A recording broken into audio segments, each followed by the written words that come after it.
You decided to keep the rock, but it can't just stay a great chunk of stone. You spend the afternoon with some paint and googly eyes, turning the special rock into a miniature version of the three of you. Bakugou thinks it's shitty and childish, but you catch him moving the Katsuki rock, so it's closer to you.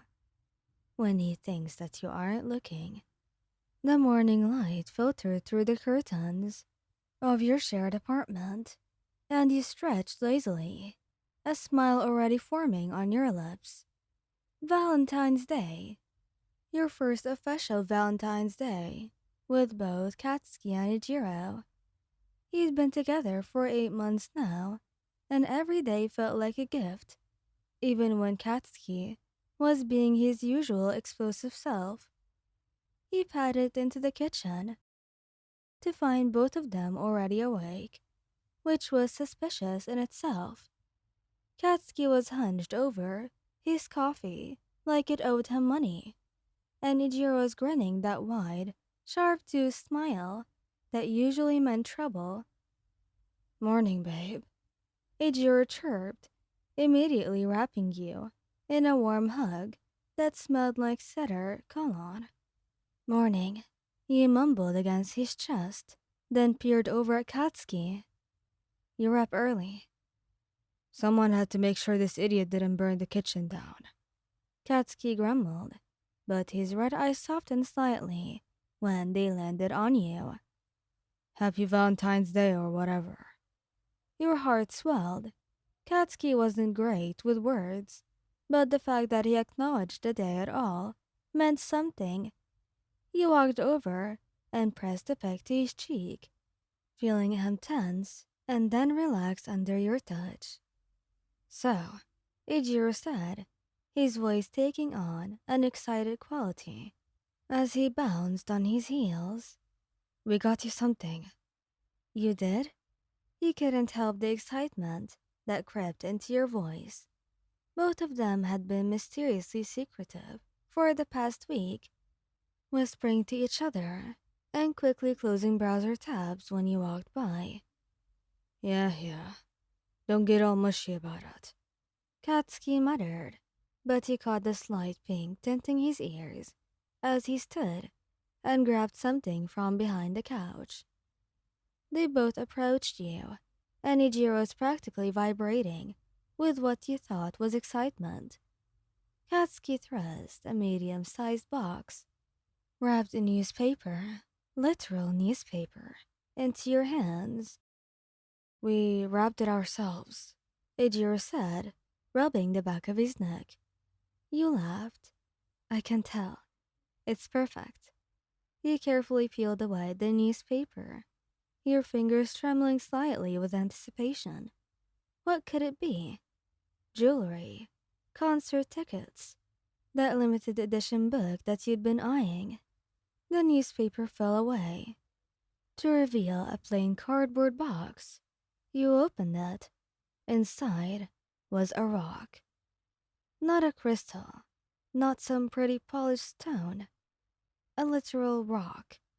Gray, slightly dirty, completely ordinary. The kind you'd find in any parking lot. You stared at it, and then at them, and then back at the rock. "It's a rock," he said slowly. "Not just any rock," Kirishima exclaimed, his grin somehow getting wider. "That's a special rock." "The hell it is," Katsuki snorted. "It's from the parking lot." Your mouth fell open. "The parking lot? Ours? Downstairs?" "Yep." Ijiro looked so proud of himself. "I picked it out myself. Took me like 15 minutes to find the perfect one." 15 minutes? You couldn't believe what you were hearing. You spent 15 minutes in our parking lot picking out a rock for Valentine's Day. Katsuki crossed his arms, and you could see his shoulders shaking slightly. Was he laughing? "Babe, you should see your face right now." Ejiro wheezed, and then he broke down, doubling over with laughter. Are you kidding me right now? He threw the rock at Ejiro, gently, because you weren't actually mad, just bewildered. He caught it easily, his hardening quirk activated on instinct, which only made him laugh harder. You should've. Katsuki was actually laughing now. That rare, genuine laugh that made his whole face light up.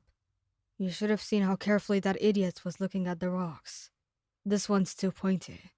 This one's not gray enough. I was committed to the bet. Eijiro protested through his laughter. It had to be the perfect terrible gift. He stood there, arms crossed, trying to look angry, but feeling miserably as their laughter became infectious. I hate you both. This is the worst Valentine's gift ever. Well, mission accomplished. Eijiro palmed his fist in the air. You're both sleeping on the couch tonight, he declared, turning on your heel dramatically. Hey, wait. Eijiro caught your wrist, still grinning. Come on, babe. You know we have your real gift. You turned back, eyebrow raised. Do you? Or is it just another rock? Maybe a stick this time? Nah, I wanted to do a stick, but Katsuki said that was going too far. Eijiro said seriously, and you couldn't help but laugh. Katsuki rolled his eyes and disappeared into your bedroom. When he came back, he was holding a much smaller box. This one actually properly wrapped in your favorite color, with a real bow and everything. Here, he said gruffly. Your actual gift. Shitty Hair's idea to do the rock thing first. Hey, it was manly. And funny. Romantic in a weird way. He opened the real box carefully, and your breath caught. Inside was a delicate necklace with 3 interlocking rings. 1 silver, 1 rose gold, and 1 gold. It was elegant, simple, and absolutely perfect. The gold's one from me. Silver's from the idiot. And rose gold represents you. They're all connected.